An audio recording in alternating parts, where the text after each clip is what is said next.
Happens when Captain America and the team finally have to confront Doctor Doom. Let's talk about it in this video for Captain America number 2.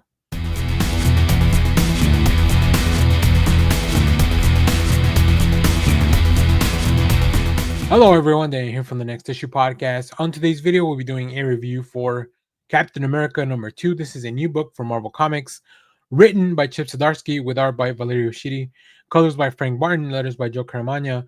We also have cover and recap pages, so any pages that have to do with the flashbacks, those are done by Ben Harvey, who has been an artist that I wasn't very much aware of, but man, oh man, do I like his style a lot. But let's talk about this issue. Witness the rise of one of Marvel's most infamous villains as Captain America comes face to face with Doom for the first time. This is Latveria like you've never seen it before. Also, who is David Colton, and can Steve trust him to have his back as they infiltrate this hostile country with these new version of the Howling Commandos? I think the introduction of this David Colton character is very, very interesting.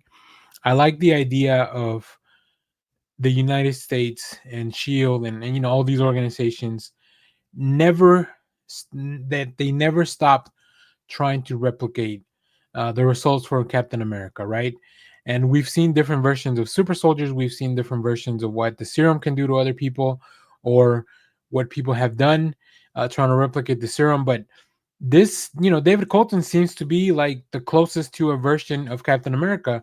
The only difference here is that he was brought up in a world where he had 9/11 was a very big incident for him in his childhood, and it was a world that it was very different from the more, I'm not gonna say idealistic, but I guess the more simple times from when Captain America may be hailing from.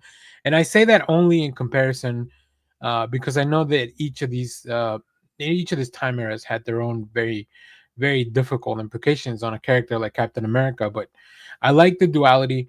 It's almost like having, yeah, Chip Zdarsky's having his cake and eating it, of like, well, we can see what that, the 20th century Captain America would look like, but also we see what the classic Captain America would look like, how they kind of interact together.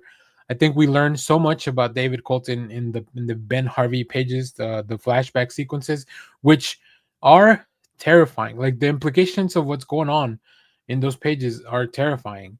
And then of course in the new pages we get a lot of action, really cool action, which Valerio Shitty like just I continues to deliver not only very dynamic battle scenes but also very expressive faces. There's a lot of conversations here because if you read in much Captain America, Steve definitely likes to try to talk things out before we get a lot of punchy. So, and of course, all this happening right near right near Latveria, where Doom is now controlling. Now, in this world, we don't know much about Doom, right? This is in the past where Doom, but as a contemporary reader, if you know what's going on with Doom, not only in the current books like the One World Under Doom crossover, but also just the movies that are making Doom a really big character. So I can see why there's so many Doom centric books that are trying to retcon, retell, reestablish Doctor Doom as a very important character, which really makes me very happy as a fan of Doctor Doom.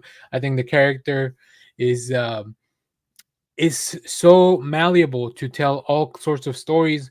Even if you want to make Doom more of an anti-hero or a good guy or whatever, but he's also one of the most terrifying villains. He's well adept with sciences. He hates the Fantastic Four. He can do magic. Like he can, and then he also has the hearts of his people every once in a while in Liberia. So like it really it makes it so cool to tell a story like this. And I think that Zdarsky really understands what Steve is dealing with as far as the mission, right? Where does he draw the line between completing the mission and also doing the right thing? Like where is that gray area, or is there even a gray area for Steve, or does he see both things as black and white? Great stuff, great stuff. I was very excited when this book was announced, and I can see that it's really paying off. So if you have read this issue of Captain America number 2, let me know what you thought about it down in the comments. I can't wait to go pick it up on shop. I haven't been to my other shop where I usually pick up some of this other stuff. So, as always, thank you for watching, everyone. Remember to share, like, subscribe, hit the bell so you know when we go live. That is most Saturdays, 10 a.m. Central Standard Time. We also have our comic book show on Sunday mornings. So just stay tuned, subscribe, and hit the bell so you know when we go live on all those things. And as always, thanks for watching, everyone. Bye bye.